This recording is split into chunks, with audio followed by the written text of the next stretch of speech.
If you try to control the variety of situations that may pop up in your face tomorrow morning, all that'll happen is you will become a very limited life. You would step out into the world and do whatever that needs to be done only if you have an assurance, no matter what you walk into, you will not lose yourself. You will walk full stride, otherwise you'll only be a half a step. Most human beings are half steps because the fear of suffering. If this happens, what'll happen to me? If that happens, what'll happen to me? If you're well managed within yourself, you know how to manage your thought, you know how to manage your emotion, you know how to manage your body, your chemistry, your energy. If you know how to manage all this, what does it matter if you walk into hell, I'm asking? If you are well managed, if you are a heaven within you, what does it matter where you go? Hell also will be an interesting place to go. But if you are ill-managed, then you want to be in a nice place all the time. You will not step out into anything. I'm not saying this is wrong, this is against nature, because in nature, every life is aspiring to be as much as it can be, isn't it? Every life is naturally aspiring, this is not a philosophy, this is not an ideology that you must do this or that. It is natural and intrinsic for every life that it will do as much as it can.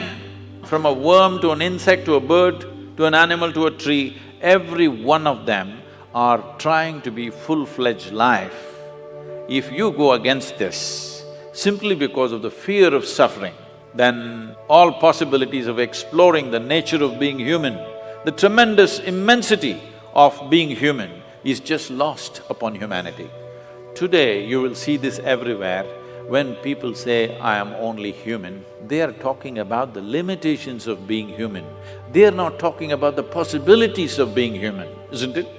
If we are the most intelligent species on the planet, if we are the most capable species on the planet, should we be talking about our possibilities or should we be talking about our limitations? Whenever anybody writes or says, oh, we are human, they're always referring to their limitations, never to the possibilities of being human. This is because the most fundamental things have not been taught in our education systems. How to handle your thought and your emotion. Your psychological drama has gone out of control. It's a badly directed drama, believe me. If it was a well-directed drama, you would take it to the conclusion that you want, isn't it? Because it's a badly directed drama, just about anybody can take charge of it. Who is the director of your psychological drama? Just about anybody, isn't it? Anybody can make it into a tragedy. The reason why people have not even learned to manage their thought and emotion. By the time you're 10, you should have learnt it. At 60, people still don't know how to manage their thought and emotion. They're standing up like ghosts in their life. They don't need anybody's help. They can go on endlessly creating suffering for themselves. If you have a normal process of mental faculty and you do not know how to use it, it means the same thing. You don't have a normal hand, then you can't use it, that's different. We will look at you compassionately. But you have a normal hand and you don't know how to use it. The same thing goes if you don't know how to use your thought and emotion towards your well-being, isn't it? Because ill-managed, because the fundamentals of life are not grasped. What is the nature of my existence? If you don't know this, how do you manage it? Only if you grasp the nature of something, then you learn to manage it, isn't it? You don't even see what it is, how to manage it? There is no way to manage it. So the first and foremost thing, that's why, is called realization. In this country, in this culture, we never refer to any kind of spiritual realization as an attainment. We only said it is a realization.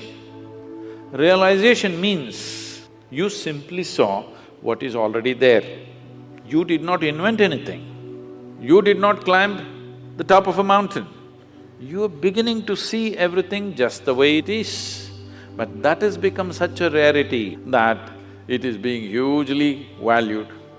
Someone was asking me 3 days ago, I was in Kerala, Sadhguru, you seem to know everything. I said, see, there is only one thing I know, I know this one thing from its origin to its ultimate. I know only this one thing.